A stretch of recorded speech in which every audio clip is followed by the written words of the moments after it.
অনূর্ধ্ব-19 Asia কাপে নিজেদের প্রথম ম্যাচে আফগানিস্তানের বিপক্ষে হাফ সেঞ্চুরি করেছিলেন জাওয়াদ আবরার। বাংলাদেশের দ্বিতীয় ম্যাচে নেপালের বিরুদ্ধেও হাফ সেঞ্চুরির দেখা পেয়েছেন জাওয়াদ। আর বাংলাদেশও ম্যাচটি জিতে নিয়েছে 7 উইকেটের বড় ব্যবধানে। বোলাররা ব্যাটসম্যানদের জন্য কাজটা খুব সহজ করে দিয়ে এসেছিলেন। আফগানিস্তানের বিপক্ষে অনূর্ধ্ব-19 এশিয়া কাপের রেকর্ড 284 রান তাড়া করে জেতা বাংলাদেশ নেপালকে অল আউট করে দেয় মাত্র 130 রানে। জয়টা ছিল তাই সময়ের অপেক্ষা। আর জাওয়াদ আবরারের ঝড়ো ইনিংসের কারণে বাংলাদেশ জয় পেয়েছেও খুব সহজে।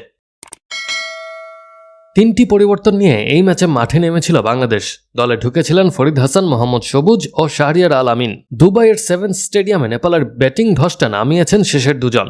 মোহাম্মদ সবুজের তোপে নেপালের স্কোরবোর্ডে রান যখন 54 রান 2 উইকেটের বিনিময়ে, তা থেকে হয়ে যায় 84 রান 6 উইকেটে। এই 4টি উইকেটের 3টিই নেন সবুজ। 3 উইকেট নিতে 7 ওভারে 27 রান খরচ করেন সবুজ।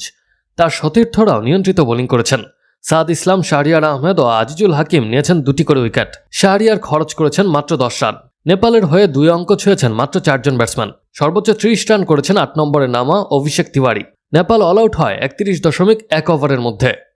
আফগানিস্তানের বিপক্ষে প্রথম ম্যাচে সফল হয়েছিল বাংলাদেশ দলের 2 ওপেনার জাওয়াদ আবরার এবং রিফাত বেগ। দুজনই পেয়েছিলেন হাফ সেঞ্চুরির দেখা।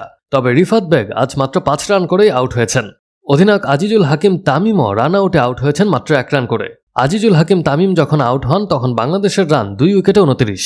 এরপর কালাম সিদ্দিকী এবং জাওয়াদ আবরার মিলে গড়ে তোলেন 92 রানের পার্টনারশিপ। কালাম সিদ্দিকী 34 রান করে আউট হন। শেষ পর্যন্ত জাওয়াদ আবরার 70 রান করে এবং রিজান হোসেন 12 রানে অপরাজিত থেকে মাঠ ছাড়েন।